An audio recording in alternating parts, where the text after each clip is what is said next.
नमस्कार मित्रों, मैं डॉक्टर अचल पुलस्ते आज फिर हाजिर हूँ आपके साथ महान गणराज्य गणमंडला गोंडवाना गणराज्य का ऐतिहासिक विवेचन पुस्तक के कुछ चुनिंदा अध्यायों पर चर्चा के लिए। पुस्तक का अंतिम चैप्टर है गोंड मानव प्रजात एवं वंश की अवधारणा। यह बहुत ही विवादास्पद विषय है। इस पर ब्रिटिश से लेकर के भारतीय एंथ्रोपोलॉजिस्ट, मानविकी शास्त्र, नृशास्त्री, वैज्ञानिक, इतिहासकार, भाषाविद, पौराणिक आख्यान और लोक कथाओं के माध्यम से बहुत सारी बातें कही गई हैं।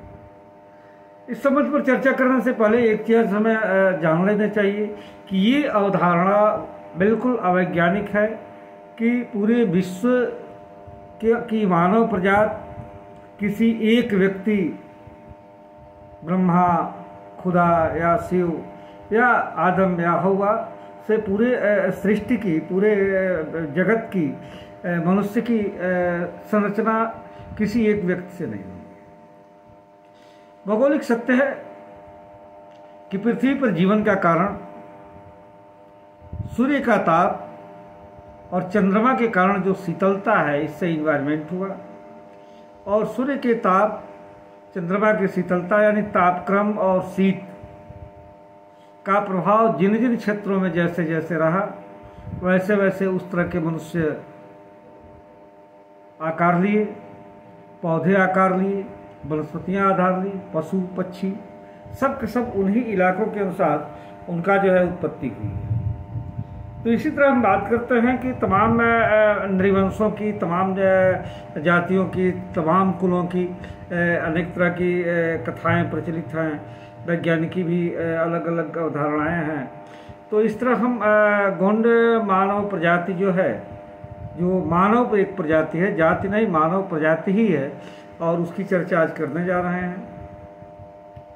हम सभी जानते हैं कि पृथ्वी पर भिन्न भिन्न प्रकार की जलवायु पाई जाती है।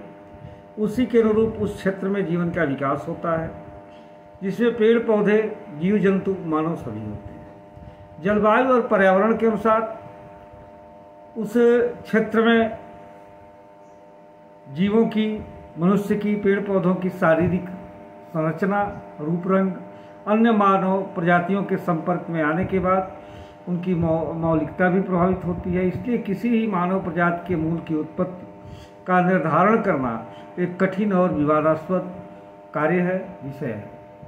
सबसे पहले हम बात करते हैं नृशास्त्र, एंथ्रोपोलॉजी और भाषा विज्ञान की भौगोलिक संगत संदर्भों के साथ। अन्य मानव प्रजातियों की तरह गोंड मानव प्रजाति का मूल खोजने वाले विद्वानों में भी मतभेद है। प्रसिद्ध नृशास्त्री हट्टन एवं गुहा गोंड मानव प्रजाति को प्रोटो ऑस्ट्रेलियाइड मानते हैं। रिजले द्रविड़ समूह की प्रजाति मानते हैं, जबकि मौजूदार द्रविड़ों के पहले की प्रजाति मानते हैं। वर्तमान में इस प्रजाति के मध्य भारत में निवास के विषय में हिस्लाप का कहना है कि यह आंध्र प्रदेश के खोंड जाति की शाखा है, जो भाषा भेद से खोंड से गोंड कही जाने लगी। दोनों जातियां देवताओं के लिए पेन शब्द का प्रयोग करती हैं। ग्रियर्सन के अनुसार तेलुगु में गोंड का उच्चारण कोंड होता है, के से होता है, जी के बजाय के से होता है। दोनों जातियां स्वयं को कोयतूर कहती हैं। गोंडी भाषा में तमिल तेलुगु के शब्दों की बहुलता है। इसे स्पष्ट करते हुए रसेल और हीरालाल ने गोंड जाति का मूल गोदावरी का मुहाना माना है, जहां से आबादी बढ़ने के कारण जीने के संसाधनों की खोज में, आपसी संघर्षों में चांदा, इंद्रावती, गोदिया, वेनगंगा होते हुए गोदावरी के उद्गम तक पहुँचे। फिर वहाँ से नर्मदा के उद्गम होते हुए सतपुड़ा के पर्वत श्रेणी में पूरी तरह फैल गए। विस्थापन की प्रक्रिया हजारों वर्ष चली होगी। तेलुगु मूल का होने के समर्थन में महाराजा संग्राम शाह के सिक्कों पर तेलुगु भाषा में लिखावट को भी साक्ष्य माना जाता है। अब आइए जो है आंध्र प्रदेश, तेलंगाना और मध्य भारत में इस जाति के सरनेम या जाति के नाम पर चर्चा करते हैं। गोंड, गोंड, गोंद, खोंड, खोंड, ये जो है 5 शब्द आते हैं। इस जाति के संबोधन के लिए 5 शब्दों का प्रयोग पूरे भारत में देखने में मिलता है। इस तरह निष्कर्ष निकलता है कि कोयतूर लोगों को गोंड संभवतः गोदावरी के मुहाने पर रहने के कारण उसी तरह मिला होगा जैसे सिंधु नदी के पूर्व की ओर रहने वाले लोगों को पश्चिमी लोगों ने हिंदू कहा। तो गोदावरी के मुहाने में, गोदावरी के इलाके में प्रथम कबीले से चल करके लोग जब आए होंगे मध्य प्रदेश में या मध्य भारत में, तो इन्हें जो है गोदावरी से जो है गोद शब्द मिला होगा। ऐसा एक धार्मिक पहचान भी जैसे उसकी बन गई हिंदू की। ये शब्द पाश्चात्य लोगों द्वारा सिंधु नदी के इस पार रहने वालों के लिए संबोधन के लिए दिया गया, जो आज एक धर्म के रूप में प्रचलित है। इसी तरह गोदावरी के मुहाने वाले कबीले के कारण इन लोगों को स्थानीय लोगों ने गोदावरी से गोंद शब्द का संबोधन दिया होगा। इसे स्पष्ट करते हुए हम कह सकते हैं कि मानव जाति का मूल कबीला, इस मानव जाति का मूल कबीला गोदावरी के मुहाने के पहाड़ी वनों में था। इस कबीले के विस्तार की प्रक्रिया में जब ये लोग बाहरी लोगों के संपर्क में आए होंगे तो इन्हें गोदावरी से गोंद शब्द से संबोधित किया गया होगा, जो स्थान और भाषा उच्चारण भेद के कारण गोंद से गोंड गोंड हो गया होगा, ऐसा अध्ययन में लगता है। गोंडी भाषा शब्द कोश के अनुसार गोंड संज्ञा की उत्पत्ति गंड शब्द से हुई।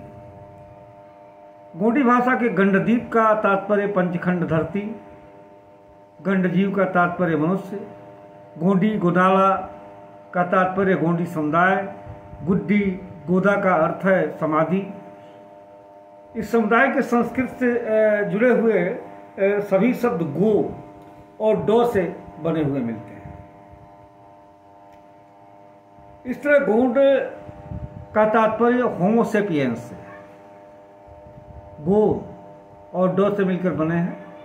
और इस तरह से अभी तक भाषाई विश्लेषण के हिसाब से ऐसा ही स्पष्ट होता है कि गोंड शब्द का तात्पर्य किसी जाति से नहीं है, मनुष्य से है। और ऐसे मनुष्य से जो गोदावरी क्षेत्र से में जिसका मूल कबीला रहा हो, प्राथमिक भूमि रही हो, गोदावरी के किनारे रही हो, गोदावरी के उद्गम में रही हो, गोदावरी के मुहाने में रही हो, मन गोदावरी नदी के कारण के साथ संबंधित जिस सभ्यता का विकास हुआ, जिस मनुष्य का विकास हुआ, उसे गोंड कहा गया है। ऐसे मनुष्य अर्थात होमोसेपियंस या मनुष्य की ही बात। गोंदिया नामक स्थान का नामकरण ही इसी क्रम में हुआ होगा। ये तथ्य गोदावरी के मुहाने के कबीले से जुड़े हुए लगते हैं। इसी क्रम में गोंड सभ्यता के लोगों को गोंड और गोंड कहा जाने लगा। यह शब्द आगे चलकर फारसी और अंग्रेजी के लेखकों द्वारा भी प्रभावित किया गया। संस्कृत में संस्कृति और मराठी में गोंड शब्द लिखा गया।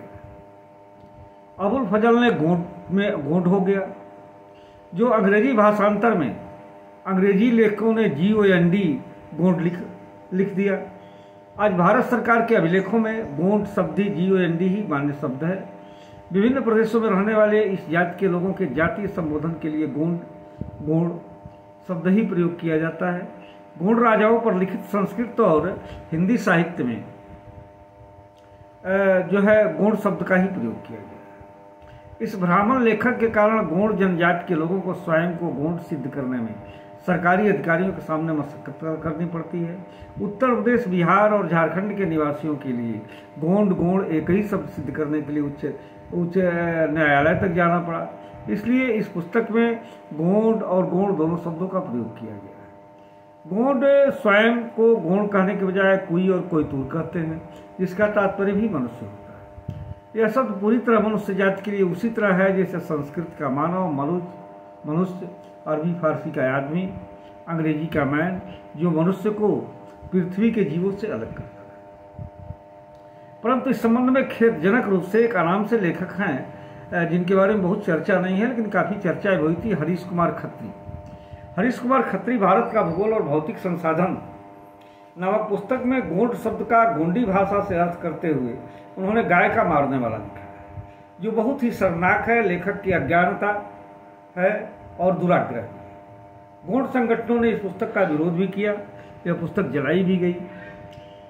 इस तरह से ये भाषा और मिथकों के आधार पर गोंड शब्द की उत्पत्ति और गोंड जाति की उत्पत्ति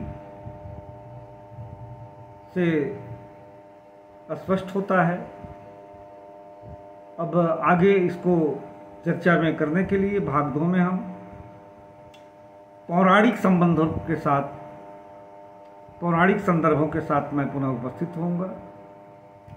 आप आगे इस क्रम में जानने के लिए, हमारे साथ बने रहने के लिए आप जो है बेल आइकन टच करें, लाइक करें, कमेंट करें और विधिवत अस्थायी जानकारी के लिए नम्या प्रेस दिल्ली द्वारा प्रकाशित महान गणराज्य गणमंडला पुस्तक प्राप्त कर सकते हैं ऑनलाइन, अमेजन, फ्लिपकार्ट या अन्य किसी भी प्लेटफॉर्म से मिल सकता है।